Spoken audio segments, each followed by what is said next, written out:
गोपिका जीवनस्मरणं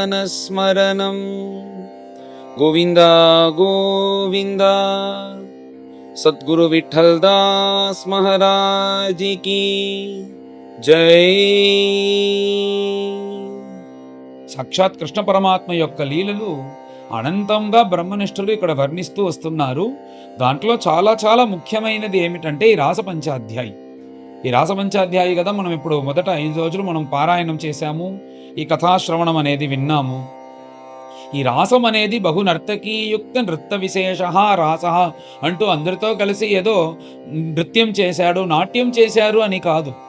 వీళ్ళందరూ జ్ఞానులతో సమం, ఏదో శరీర సుఖం కోసం, కామం కోసం కృష్ణుడి దగ్గర రాలేదు అంటూ చక్కగా ఆ పరీక్షత్తికి బదులు చెప్పి రాసపంచాధ్యాయాన్ని పూర్తి చేశారు కదా బ్రహ్మనిష్టలు. ఆ రాసపంచాధ్యాయికి ఫలశ్రుతి ఏమిటంటే హృద్రోగం ఆశు, మనసులో ఉండే రోగములంటే ఏమిటంటే కామక్రోధములన్నీ తొలగిపోతాయి అంటూ దీనికి ఒక ఫలశ్రుతి అద్భుతంగా చెప్పారు ఈ రాసలీలకి. తర్వాత రాసలీల ముగించిన తర్వాత పైన ఇంకా ఒక అధ్యాయం, ఈ అధ్యాయంలో భగవంతుడి యొక్క లీలను వర్ణిస్తూ వస్తున్నారు బ్రహ్మనిష్ఠులు. బృందావన వాసులు, దాంట్లో నందగోపుడు, తర్వాత గోపబిడ్డలు, కృష్ణుడు అందరూ కలిసి ఒక దేవయాత్రకు బయలుదేరుతున్నారంట. దానికి దేవయాత్ర అని పేరు. ఈ దేవయాత్ర అంటే ఏమిటంటే అక్కడి నుంచి అందరూ బయలుదేరి వచ్చి సరస్వతీ నదీ తీరానికి వచ్చి యాత్రలాగా వచ్చి సరస్వతీ నదీ తీరంలో చక్కగా స్నానం చేసి తర్వాత ఆ నదీ తీరంలో ఉండే ఆ మట్టినే పరమేశ్వరులాగా శివలింగంగా చేసి ఆ శివలింగానికి అర్ఘ్యపాద్య ఆచమనీయం అంతా ఇచ్చి పూజలంతా చేసి తర్వాత అక్కడుండే బ్రాహ్మణులందరినీ పిలిచి వాళ్ళకి భోజనం పెట్టి యథేష్టంగా దక్షిణ అవంతా ఇచ్చి స్వర్ణమంతా ఇచ్చి వాళ్ళు భోజనం చేసిన తర్వాత ఉచ్ఛిష్టాన్ని భోజనం చేసి రాత్రి ఏమీ తినకుండా నీరు మాత్రం తాగి అక్కడ సరస్వతి నది ఒడ్డున పడుకొని తెల్లవారు లేచి స్నానం చేసి బయలుదేరడం అనేది ఇది దేవయాత్ర అని పేరు. ఈ వ్రతాన్ని అనుష్ఠానం చేసేదానికి వచ్చారు. అలాగనే అన్నీ సక్రమంగా చేసి బ్రాహ్మణులందరికీ దక్షిణ స్వర్ణం అవంతా ఇచ్చి రాత్రి అందరూ వచ్చి ఇలా భోజనం చెయ్యకుండా నీరు మాత్రం తాగి అందరూ పడుకొని ఉన్నారు. అప్పుడు ఆ సమయంలో కొంచెం దూరంగా కృష్ణుడి యొక్క తండ్రి అయిన నందగోపుడు పనుకోన్నాడు అక్కడ.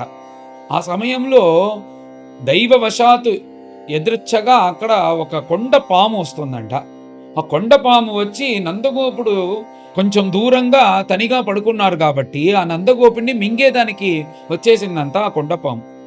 ఇలా కొండపాము వచ్చి ఇలా కాలుని పట్టేసింది, మింగేదానికి ప్రారంభించింది అంటే అని తెలిసిన వెంటనే నందగోపుడు నిద్రలో లేచి కృష్ణారామ అంటూ ఇలా అరిచారు నందగోపులు. తర్వాత ఆ గోపులందరూ వచ్చి వాళ్ళ చేతిలో ఉండే అగ్నితో ఒక కట్ట ఉంది, దాన్ని పెట్టుకొని ఆ పాముని తరుముతున్నారు.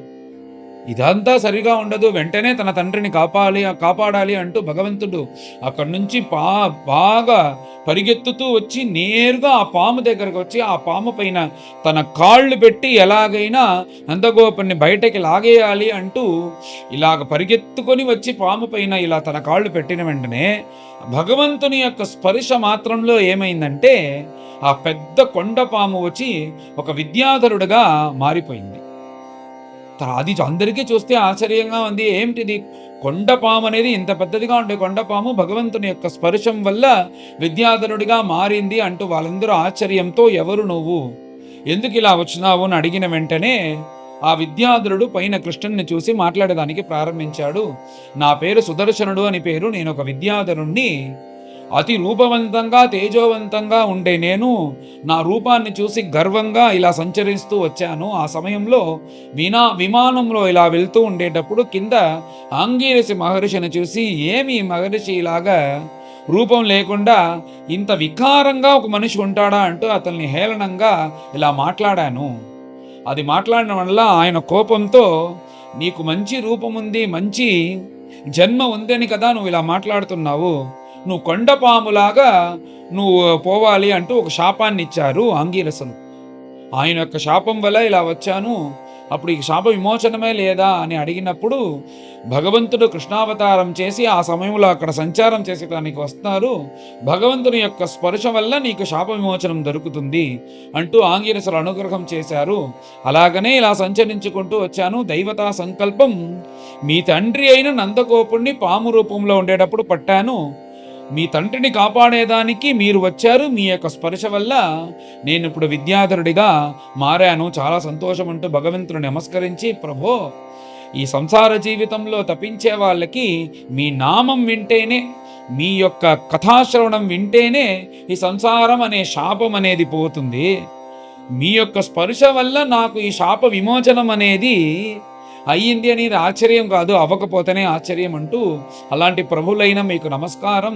తర్వాత నందగోపులకి నమస్కారం చేసి నన్ను క్షమించండి అని చెప్పి అందరి దగ్గర సెలవు తీసుకొని ఆ విద్యాధరుడు సుదర్శనుడు తన సొంత లోకానికి బయలుదేరాడు అంటూ ఈ సుదర్శనుడు అనే విద్యాధరునికి శాప విమోచనం ఇచ్చిన కథ. ఈ కథన్ని వాళ్ళందరూ ఆశ్చర్యంగా కృష్ణుని చూస్తూ అందరూ కలిసి బృందావనం వచ్చేటప్పుడు ఈ కథను పాడుకుంటూ ఇక్కడ బృందావన వాసులకు అందరూ కూడా వచ్చి చెప్పారంట, ఈ కథ ఇలాగంతా జరిగింది అంటూ. ఇలా సుదర్శనునికి శాప విమోచనం ఇచ్చిన కథ. తర్వాత ఇంకొక కథ ఈ అధ్యాయంలో ఉంది. అదేమిటంటే, ఇలా భగవంతుడు అప్పుడప్పుడు వేణువాద్యం వాయించుకుంటూ ఇలా సంతోషంగా వెళ్తున్నాడు. ఇప్పుడు బలరామస్వామితో పాటు ఇలా సంచారం చేసుకుంటూ వెళ్తున్నారు. అలా వెళ్తూ ఉండేటప్పుడు గోపికలకి కృష్ణుడి యొక్క వేణుగానం విన్న వెంటనే మళ్ళీ మనల్ని రాసలీలకి పిలుస్తున్నారు అనే స్మరణ ఆ గోపికలకు భగవంతునితో పాటు వెళ్ళిపోవాలి అంటూ ఇలా జ్ఞానులలాగా తన శరీరాన్ని మరిచి ఆ వేణుగానంలో మగ్నమయ్యి ఇలా సంచారం చేసుకుంటూ వస్తున్నారు. రమ్యమైన బృందావనము, ఆ చోటు ఇవన్నీ చూసి చాలా సంతోషపడుతూ ఇలా బృందావనంలో సంచారం చేసుకుంటూ కృష్ణుడితో పాటు వచ్చేటప్పుడు వాళ్ళ యొక్క శరీరంలో నడుస్తుందా, ఇలా పరిగెత్తుతుందా, ఇది కూడా తెలియకుండా దాంట్లో లయంగా మగ్నంగా వచ్చేటప్పుడు వాళ్ళ వస్త్రం అనేది కొంచెం దిగిందంట. వాళ్ళ తలపైన ఉండే ఆ జుట్టు, ఆ పిలక కూడా కొంచెం అవన్నీ తల ఆరబోసుకునేటట్టు అయిందంట. ఇలాగంతా అయిన తర్వాత అది కూడా తెలియకుండా వాళ్ళు సంచారం చేసుకుంటూ వచ్చేటప్పుడు వెనకాల నుంచి ఒక యక్షుడు వచ్చాడు. వాడెవడంటే శంఖచూడు అని పేరు. ఆ శంఖచూడు వచ్చి స్త్రీలందరూ ఇలా సంచారం చేస్తున్నారు, వీళ్ళని హింసించాలి, బలాత్కారం చెయ్యాలి అంటూ గోపికల దగ్గర వచ్చాడు. ఇంతసేపు ఆ వేణుగానంలో లయమైన వాళ్ళకి ఈ శంఖచూడు ఇలా వస్తూ మన దగ్గరికి ఇలా తరుముకుంటూ వస్తున్నాడంటే అప్పుడే వాళ్ళకి లౌకిక ప్రజ్ఞ అనేది వచ్చి కృష్ణారామ ఇలాగ వచ్చి ఈ శంఖచూడు హింస చేసేదానికి వస్తున్నాడు అని ఇలా చెప్పిన వెంటనే భగవంతుడు అక్కడి నుంచి బలరామస్వామి దగ్గర, అన్న మీరు ఇక్కడే ఉండండి, నేను వాడిని తరుముకుంటూ వెళ్ళబోతాను, మళ్ళీ వాడు ఇక్కడికి వచ్చినాడంటే గోపికలకి కష్టాన్ని ఇస్తాడు, అందుచేత మీరు ఇక్కడ ఉండి చూసుకొని నేను అతన్ని తరుముకుంటూ వెళ్తాను అంటూ అక్కడి నుంచి కృష్ణుడు పరిగెత్తు వచ్చారంట. వచ్చేటప్పుడు ఒక పెద్ద కర్రని తీసుకొని వాళ్ళు ఎలాగైనా సంహారం చేయాలి అంటూ తరుముకుంటూ వస్తే కృష్ణుని బలరాముని చూసిన వెంటనే భయంతో ఆ శంఖచూరుడు ప్రాణభయంతో ఇలా పారిపోయేదానికి ప్రారంభించాడు. ఇలా వాళ్ళ వెనకాల వస్తూ ఉండేటప్పుడు చాలా దూరం తీసుకెళ్ళిపోయాడంట ఆ శంఖచూరుడు. వెంటనే భగవంతుడికి చాలా కోపం అంట. ఎందుకంటే గోపికల్ని హింసిస్తావా? గోపికలకు మాత్రమే కృష్ణుడి పైన ఆశ కాదు, కృష్ణుడికి కూడా గోపికల పైన అంత ఆశ. ఎందుకంటే తన భక్తులకి కష్టం వస్తే భగవంతుడికి కళ్ళంతా ఎర్రబడిపోయి కోపం వస్తుంది కదా. అందుచేత సాధారణ భజన చేసే వాళ్ళే భక్తుల, గోపికలు కూడా భక్తులు కారా? అలాంటి భక్తురాలైన గోపికలకు వీడు ఇలా వచ్చి హింసించాడని తెలిసిన వెంటనే భగవంతుడు వెళ్ళి ఆ శంఖచూడుని ఎలాగైనా సంహరించాలి అని వెళ్తున్నాడు. చాలా దూరం తీసుకెళ్ళిపోయాడు.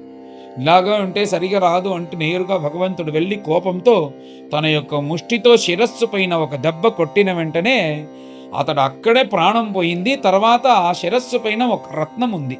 ఆ రత్నాన్ని, అందంగా ఉండే రత్నాన్ని తీసుకొచ్చి నేరుగా గోపికల ముందు తాను వేసుకుంటాడు, తాను పెట్టుకుంటాడని ఎందుకు చూసేట్టు ఉండేటప్పుడు బలరామస్వామి దగ్గరకు ఇచ్చి, బలరామస్వామి మీరు వేసుకోవాలి అని బలరామస్వామికి సమర్పించిన వెంటనే దాని అందరూ బలరామస్వామికి వేసి అందరూ బలరామస్వామి ఇలా అందంగా ఉండే ఆ స్వామిని చూసి అందరూ సంతోషించారు అనే దానితో అధ్యాయం అనేది పూర్తవుతుంది.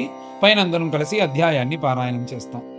అథ చతుస్త్రింశోऽధ్యాయః శ్రీశుక ఉవాచ ఏకదా దేవయాత్రాయాం గోపాలా జాతకౌతుకాః अनूभिः अनडुद्युक्तैः प्रययुः ते अम्बिकावनं तत्र स्नात्वा सरस्वत्यां देवं पशुपतिं विभुम् आनर्चुः अर्हणैः भक्त्या देवीं च नृपतिम्बिकां गावो हिरण्यं वासांसि मधु मध्वन्नमादृताः ब्राह्मणेभ्यः ददुः सर्वे देवो नः प्रीयतामिति ऊषुः सरस्वतीतीरे जलं प्राश्य धृतौ रताः रजनीं तां महाभागाः नन्द सुनन्दकादयः कश्चिन्महानहिस्तस्मिन् विपिने अतिबुभुक्षितः यदृच्छया आगतो नन्दं शयानम् उरगोग्रसीत् स चुक्रोश अहिनाग्रस्तः कृष्ण कृष्ण महानयं सर्पो मां ग्रसते तात प्रपन्नं परिमोचया तस्य च आक्रन्दितं श्रुत्वा गोपालाः सहसोत्थिताः ग्रस्तं च दृष्ट्वा विभ्रान्ताः सर्पं विव्यधुः उल्मुखैः अलातैः दह्यमानोऽपि नामुञ्चत्तम् उरङ्गमः तमस्पृशत् पदाभ्येत्य भगवान् सात्वतां पतिः स वै भगवतः श्रीमत् पादस्पर्शहत अशुभः भेजे सर्ववपुर्हित्वा रूपं विद्याधरार्चितं तमपृच्छत् हृषीकेशः प्रणतं समुपस्थितं दीप्यमानेन वपुषा पुरुषं हेममालिनं को भवान् परया लक्ष्म्या रोचते अद्भुतदर्शनः कथं जुगुप्सिताम् एतां गतिं वा प्रापितो अवशः सर्पोवाच अहं विद्याधरः कश्चिद् सुदर्शन इति श्रुतः श्रिया स्वरूपसम्पत्त्या विमानेन अचरं दिशः ऋषीन् विरूपान् अङ्गिरसः प्राहसं रूपदर्पितः तैरिमां प्रापितो योनिं प्रलब्धैः स्वेन पाप्मना शापो मे अनुग्रहायैव कृतस्नैः करुणात्मभिः यदहं लोकगुरुणा पदास्पृष्टो हताशुभः तं त्वाहं भवभीदानां प्रपन्नानां भयापहम् आपृच्छे शापनिर्मुक्तः पादस्पर्शादमेव हन् प्रपन्नोऽस्मि महायोगिन् महापुरुषसत्पते अनुजानीहि मां देव सर्वलोकेश्वरेश्वरा ब्रह्मदण्डाद्विमुक्तोऽहं सद्यस्ते अच्युतदर्शनात् यन्नाम गृह्णन् अखिलान् श्रोतॄन् आत्मानमेव च सद्यः पुनाति किं भूयः तस्य स्पृष्टः पदाहिते इति अनुज्ञाप्य दाशार्हं परिक्रम्य अभिवन्द्य च सुदर्शनो दिवं यातः कृच्छ्रान्नन्दश्च मोचितः निशाम्य कृष्णस्य तदात्मवैभवं व्रजौकसो विस्मितचेतसस्ततः समाप्य तस्मिन् नियमं पुनर्व्रजं नृपाययुः तत्कथयन्त आदृताः कदाचिदथ गोविन्दः रामश्च अद्भुतविक्रमः विजह्रतुः वने रात्र्यां मध्यगौव्रजयोषिताम् उपगीयमानो ललितं स्त्रीजनैः बद्धसौहृदैः स्वलङ्कृतानुलिप्ताङ्गौ स्रग्विणौ विरजोऽम्बरो निशामुखं मानयन्तौ उदितोडुपतारकम् मल्लिकागन्धमत्ताली जुष्टं कुमुदवायुना जगतुः सर्वभूतानां मनश्रवणमङ्गलं तौ कल्पयन्तौ युगपत् स्वरमण्डलमूर्च्छितं गोप्यः तद्गीतमाकर्ण्य मूर्च्छिताः नाविदन्नृपा स्रंसत् दुकूलम् आत्मानं स्रस्तकेशस्रजं ततः एवं विक्रीडतो स्वैरं गायतोः सम्प्रमत्तवत् शङ्खचूड इति ख्यातः धनदानुचरोऽभ्यगात् तयोः निरीक्षतो राजन् तन्नाथं प्रमदाजनं क्रोशन्तं कालयामास दिशि उदीच्यामशङ्कितः क्रोशन्तं कृष्णरामेति विलोक्य स्वपरिग्रहं यथागादस्युनाग्रस्ताः भ्रातरो अन्वधावतां मा भैष्ठेति अभयारावौ शालहस्तोतरस्विनौ आसेदतुस्तं तरसा त्वरितं गुह्यकाधमं सवीक्ष्यतौ अनुप्राप्तौ कालमृत्युइवोद्विजन् विसृज्य स्त्रीजनं मूढः प्राद्रवत् जीवितेच्छया तमन्वधावत् गोविन्दः यत्र यत्र स धावति जिहीर्षुः तच्छिरोरत्नं तस्थो रक्षन् स्त्रियो बलः अविदूरैवाभ्येत्य शिरस्तस्य दुरात्मनः जहार मुष्टिनैवाङ्ग सहचूडामणिं विभो शङ्खचूडं निहत्यैवं मणिम् आदाय भास्वरम् अग्रजाय अददात् प्रीत्या पश्यन्तीनां च योषिताम् श्रीहरये नमः श्रीहरये नमः।